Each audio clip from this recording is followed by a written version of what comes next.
Excellent. All right. So this is my annual talk on talking about kind of updates and what's new in Autopsy. So as many of you may know, 12 years ago, when we first started this, one of the takeaways, when it was a smaller group, we had more collaborative discussions. There's a lot more discussions on like, hey, it'd be great to have kind of a platform to doing forensics instead of standalone tools. And we started basically making Autopsy 3 at that point. And so every year since then, we kind of give a little update on what's going on in Autopsy. It's not like to say a new tool every year, but there's a lot of stuff going on. So this is kind of the what's new for those who haven't been kind of following it on detail, and kind of an intro for those who haven't.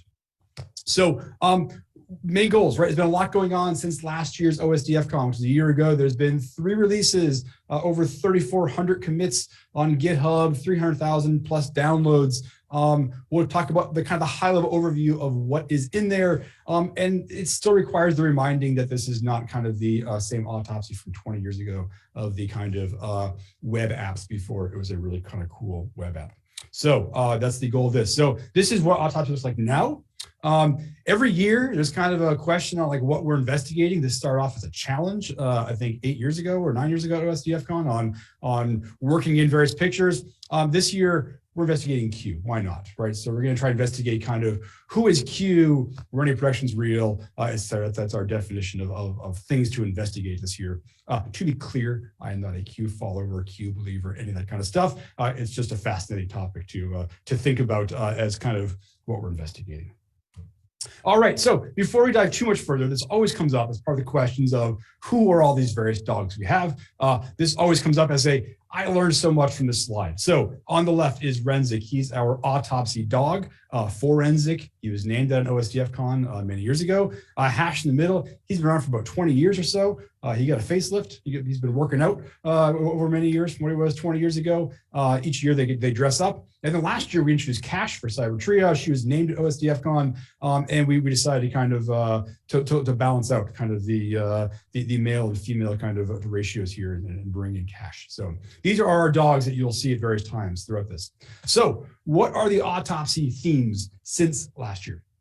So last year, actually, we had a bunch of kind of big level themes. This year, we have kind of one theme of scoring and relevance, which we'll see worked in a bunch of places as we go through here, and then a bunch of kind of small and more medium-sized things that we'll go through as part of this. Smartphones, Yara, OS counts, Solr, etc. A bunch of these came from the integration that we did this past year with cyber triage, and cyber triage now uses the same database and underlying data model as Autopsy. They started off, CT started off as an Autopsy module a while back. It went its own ways. We now brought them back together again, and as doing so, a bunch of the functionality needed for cyber triage worked its way into Autopsy. So we'll see a bunch of those things as we go through this presentation. So the flow and format I use here is kind of going to work through on making a case, adding some data to it, doing kind of investigation, although very little on the UI for this year. On that, we have a short amount of time, but just kind of give some overviews on what's changed, what's new, and to give for those who are new to this kind of a feeling for what this process is. So you open up Autopsy, you make a case, you enter some basic information, a case name. You do get to pick, is it a single or multi-user case? Multi-users are kind of a collaborative environment with a central database, central Solr server, collaboration, multi-users, all that kind of stuff. Nothing's changed there in the past year. You add a data source. So now when you add a data source, this is new in the past year, you have to specify a host. So we're adding data sources within the context of a host. Before you just add the data source as it is.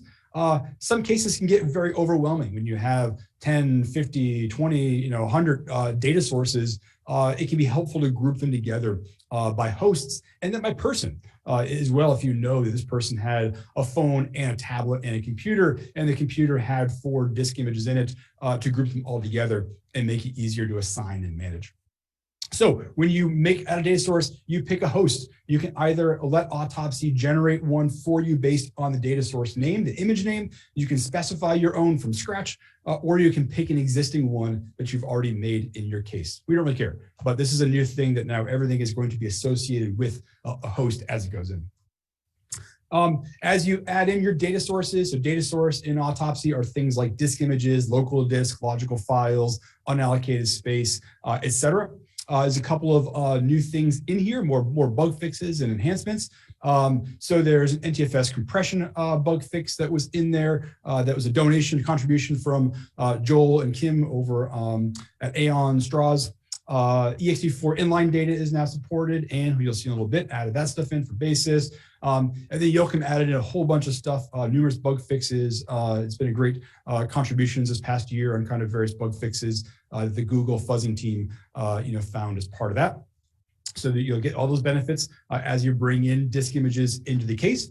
Another new feature here that you'll get some feedback on if you add in a disk image that is encrypted, that has BitLocker or File Vault or Lux or something else.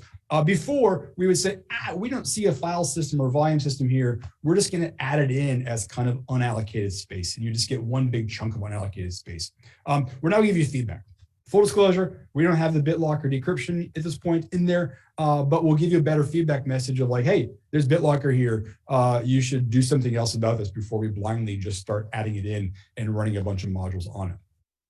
Along with that, we'll also detect if it's a RAR file or a zip file or some other kind of compound file that you may have chosen the wrong format for. And again, these are just kind of things that we always add in before to say, hey, there's no file system here. We add it in. We now give you that better feedback that something has happened. So next thing you do after you add your data source in, you configure ingest modules. Ingest modules are what in Autopsy we call the modules that run on that data source and do a bunch of things. They extract artifacts, they do analysis on that. Many of the third-party plugin modules that you will see in a little bit for the module competition are ingest modules. There's a pipeline design, they all go down. We don't have time for the details today, but on the right-hand side, there are a listing of the various ingest modules that are there, things like hash lookup and file type identification, extension mismatch, opening up zip files, looking at EXIF, all those kinds of things, right? All your standard features that you would need in your forensics tools. These ones in red are ones that are new or have some significant changes on them. So you can see here, there's reds, and we'll go through each of these a little bit later on. Again, there's other ones on here that aren't in red that we don't have time for in this short kind of 25-minute talk to go into, but there's a bunch of documentation online as well that you can kind of dive into for that information. So the recent activity module. This is a module that's been around for a long time. It focuses on user activity, things like pulling things out of the registry, web browsers, all those kinds of things on what the user was probably doing on the system. What's new in the past year? We did some work, as we'll see a little bit later on some UI sides on web domains and looking at web analysis and web artifacts. So in the recent activity module, as it pulls things out of the various databases, it's now going to do more analysis on those things. It'll flag and categorize domains based off of if they're a messaging or an email site. So we started to add in some kind of databases that we could find, open source databases on categorization of domains. This will get expanded at some point. But right now it's focused on kind of messaging and email sites. So you can kind of see the domains that may have communications associated with them. We're also doing some analysis on some of the URLs to give you some idea on what role that person had on the website. So for example, if you see a URL with /WP admin in it, that implies that person is an admin on a WordPress site. Now, maybe they just went there and didn't fully log in, they didn't bail out, but at least gives some kind of idea that there was activity or attempts at kind of some admin access to a WordPress site. And that may change how you respond or what you want to look at, how you want to prioritize or what you think of this person and what their roles are. Other big thing we did on OS accounts, recent activity is OS accounts. So Autopsy for quite a while has been parsing, the SAM file and profile list to pull out information about OS accounts on a Windows computer.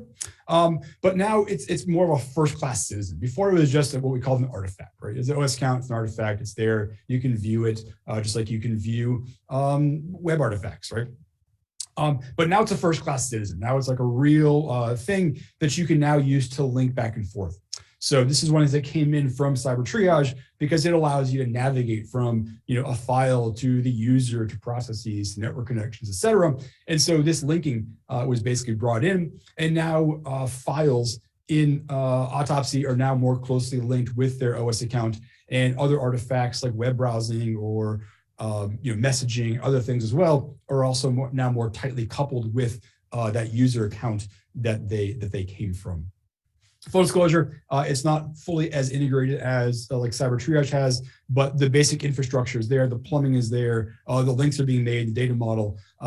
There's now some UI things to be shown in here, but we'll see later on. There is now a kind of an OS account viewer that allows you to see what OS account is linked up with that.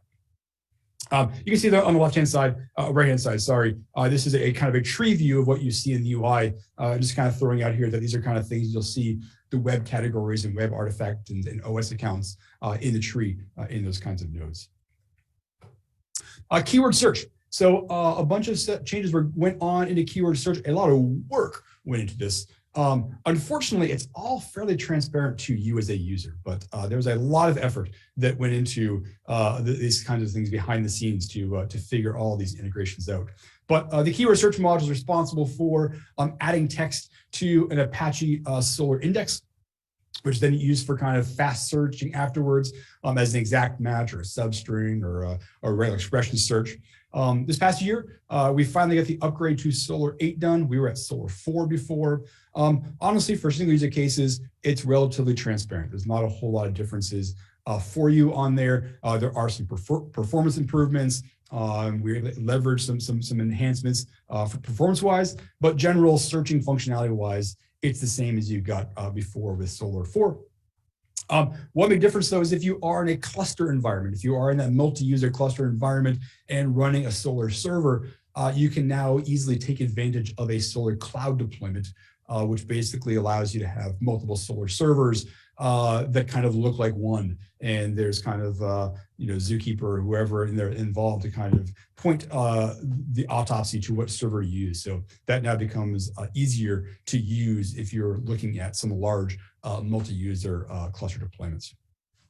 We also spent some time on OCR this past year. Some notable things here. We've always had, well, not always, but for quite a while, we've had Tesseract embedded in with Autopsy to do OCR with that. Tesseract is an open source effort. So some changes. It used to be a global setting. It used to be kind of always on or always off for OCR. Now, those of you who have used OCR or played with it, it can be quite slow, right? It can slow the process down quite a bit. So one change is it's now a per job. So it's a per ingest job. As you're configuring those ingest modules, you can turn off or on OCR. The example here is on the right-hand side. You can choose which lists you want to turn OCR on or off. Another change, you can make an OCR only job. That's what the second bullet line here means, of only index text extract using OCR. What that means is if you want to, you can do kind of a second tier pipeline, right? So you could do one job of saying, you know what, turn OCR off. I want to get through everything as kind of quickly as possible and focus on things like easy Word documents and other kind of files that are easy to index and other kind of stuff. And then you can do a second job where you turn on the OCR only, where it's going to say, hey, I'm going to ignore that easy Word document. I'm now going to focus on the OCRing things and just index those instead. And then the results get merged together in the index. So that's one feature now. So you can kind of do this second tiered pipeline approach. Right now, you mainly have to start that second tier pipeline after the first one. At some point, we talked for a while about automatically doing that. Pre-configuring them to run automatically, but right now it is kind of a manual process. And the second option there is to run only on larger files. So you're not going to waste your time on smaller pictures to run OCR on that probably aren't going to have actually meaningful text on them. So a couple of things on there. Again, the Solr one, transparent for most users, and the OCR ones, if that's of interest to you, there's now more fine-grained settings to get you better performance out of them. Second, or maybe we're at the third now. Third one to talk about, the interesting item module. Actually, not much has changed at all in this module. We did change some artifact names and things. It's a very minor thing in the grand scheme of things, but I did want to bring this up because last year, this module is focused on flagging certain kinds of files based on path and name to kind of automate your workflow and make sure you're aware of things that are there so you don't miss them. Last year, we added this concept of, we started shipping with predefined sets things like you can see there on the right of cloud storage, encryption programs. There's like cryptocurrency wallets. There's a bunch of other kind of things in there. But we started shipping with a bunch of sets. This is kind of a reminder of it'd be great if you guys can help us keep this up to date and let us know what your favorite cloud storage things are that we aren't flagging in encryption programs and all these other things. And so to kind of, push those rules back to us and we can integrate them in. So there are instructions in the user docs that you will find. See, they're updating the official interesting file sets. And there's rules on there which basically turn, I think, into submitting a GitHub issue or a pull request if you want to play with the XML schema or whatever it is. So just a reminder of these things are all the most powerful with the bigger the community we have. So if you can help out with those, please do so, and we will merge them in. The central repository module. So the central repository is a database that exists that spans cases. So for all the other autopsy cases, it makes one case per one database per case. It's nice, small contained. You can archive it, retrieve it back, whatever. But the central repository is a database that allows you to keep data across cases. It's not a full representation of the data. It's more of just kind of a subset of the things that could be useful for you for correlation, if you want to do that, or prioritization, so you can kind of keep track of what files and hashes and email addresses and things are very common and uninteresting, in which are unique and relevant. So the settings for that module are things like, do you actually want to use it? Do you want to save items and add things to the CR? Do you want to flag things that were previously tagged as notable? So if you tagged a file in the past as being notable, as being bad, there's a setting here to automatically tag it again in the future. This is kind of like making hash sets and dynamic hash sets. So you always see things again in the future. You can also flag devices that we're seeing in past cases. So new this year is adding in account SIDs as part of the OS account kind of update. We will now store SIDs in there. This can be useful for kind of making connections between SIDs you may find on a removable NTFS drive and other devices, and making that link, as well as installed applications, which is useful for kind of like trending and figuring out kind of, hey, this device has a new app that we haven't seen before, or we're seeing this app a bunch in our investigations. This could be interesting. We should understand this if we don't know about that. So kind of, again, minor changes from before, same concept. This data exists to help you kind of be more efficient in there, and putting more data in there to make that process as easy as possible.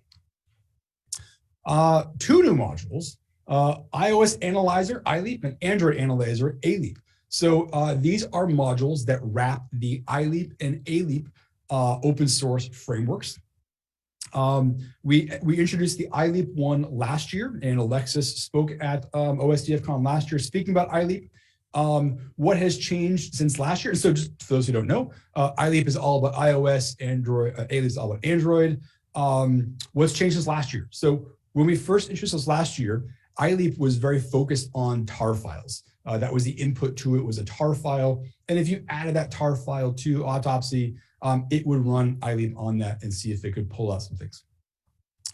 We've now kind of expanded that to work on disk images. So Alexis and the iLEAPP team kind of changed some things for us so that it will give us a listing of the file names it cares about.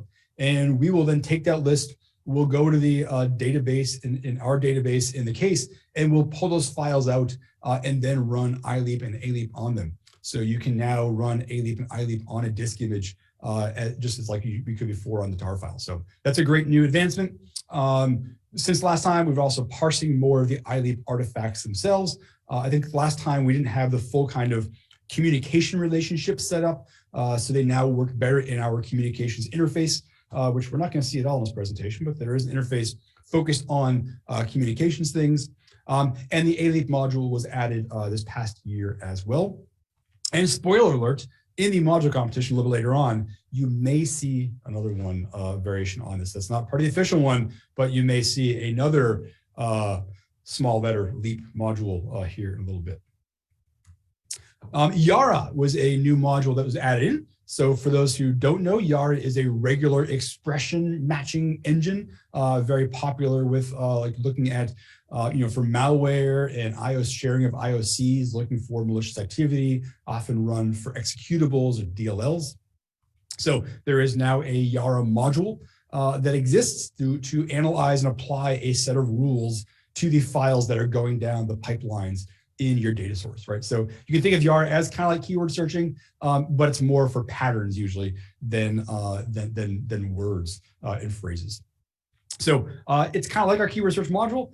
You can make sets of rules and enable, disable as needed. So this is a screenshot from our docs. You can make a couple of kind of different rule sets. These will have different numbers of rules in them. You can turn them off or on depending on if they're relevant to investigation or not. You can either run them on all files, which will slow you down, or if you really don't care about these rules are for executables, you can say only run them on executables and kind of save some time there in that process. Again, that setting really all depends on what kind of rules you have. Maybe your rules need to run on all files. So that is a new module as well. You will find the results in the tree under the Yara hit heading there. So that's kind of the stuff that's new. Again, there's a whole bunch of other modules that have been there for a while and didn't need updating the past year. And they're still really valuable. Again, there's docs and training available to learn more about those and how to use them in your investigation. But once those run, or actually as they're running, the case will open up. If they're still running, you'll see a little progress dialog here in the lower right-hand corner about the background threads and things that are going on. Basic flow, right? This is a simple UI. We haven't changed it because it is simple and intuitive, and people know how it works, right? You go to the tree on the left-hand side, you find something in the tree, you click on it. There's a table here or a thumbnail view here. You click on that, and you can see the details down below. It's a picture viewer or some other kind of viewer on the bottom to correlate, to see the artifacts, to see metadata, to see the hex, whatever you want. The viewers are all there down on the lower right-hand corner. So let's talk about some UI changes that have happened in the past year. So we used to organize everything under results and extracted content. Look like this, right? There's a results section, extracted content, and then all the things that the modules pulled out would get put under there. This is kind of this is more of an evolving thing. So the original idea for 10, 11 years ago, we since realized over time that we needed more fine-grained notions of this. And as part of the scoring and the relevance thing, which you'll hear later on today when Jay and Greg speak, we introduced this idea of analysis results so we can get scoring. So we've now had this concept of analysis results versus data artifacts. And a data artifact is an artifact that we're taking out and parsing out of a registry or a database or some other kind of file. That becomes an artifact. The analysis result is some kind of outcome after applying an analysis technique. And you do that technique to figure out what is relevant or not. So for example, encryption detection is a technique you may apply to a file because you want to be alerted to the encrypted files. Or keyword searching is an analysis technique that you use because you want to find files that may have your terminology that are relevant to your case or not. So all those things now that are like techniques that you're applying to find relevant files are now under the analysis result heading. And the pure parsing of things like shellbags and programs that were run and installed programs, and email messages and such are all under the data artifacts heading of things that we extracted out. Again, there's a bunch of details on here. Jay and Greg's talk about scoring this afternoon talks more about that because all these analysis results have a score or can have a score associated with them now to tell you kind of like, hey, it's good, it's bad, suspicious. The very observant will be looking at EXIF metadata and wondering why that's an analysis result. There's kind of a story behind that. EXIF is kind of a funny thing. It's not really being extracted out. It's used other things. We can discuss in the channel afterwards if you really care. All right, so the tree changed as part of having data artifacts analysis results, and so did the bottom right viewer. So before, all of those things were merged together under results, I believe it is, and now there's two viewers, data artifacts, which has kind of the child artifacts for that item, and analysis results, which has things like, this is a encryption detection module that ran on that to say, hey, this file has a password on it. You may want to be aware of that. So that's one UI change. Second kind of theme that we'll talk about here it's pretty new, it's significant, and worth talking about in this shortish talk is discovery. So discovery is a new UI concept we introduced about 2 years ago. Basic idea being, that 3-panel table, tree viewer is simple, it's intuitive, but it can be very limiting sometimes as well when you want to do more powerful searching kinds of things versus more browsing and navigating around. So discovery was introduced a couple years ago to kind of facilitate that, and we've incrementally been adding more and more things to it. So the theme this year we added in was web domains, right? So the general problem here is that there's thousands and thousands of web artifacts you'll find on a typical system, and we want to make it easier for you to focus on them and organize them and group them. So the first theme here is the artifacts are too low level, right? It's more about the domains and the websites that we care about, and then kind of drill down. So we use the discovery interface as a way to help you kind of go through all these artifacts. So how you use it? Step one, well, actually step zero, I guess I skipped that one, is launch the discovery. It's a button in the toolbar. First step then is pick domains. We also have specialized viewers for images and videos and documents, but you pick domains. Next thing, you're gonna kind of enter your search criteria. What domains do you care most about, right? So first you can pick all the data sources in the case that you want to include or not. You can then focus on past occurrences. So this is where we bring in the central repository and that data, and you can start to figure out, hey, I only want to see unique ones. I only want to see domains in this case that have never been seen before, or ones that are rare, or ones that are common or very common, like your Googles and your Amazons and whatever.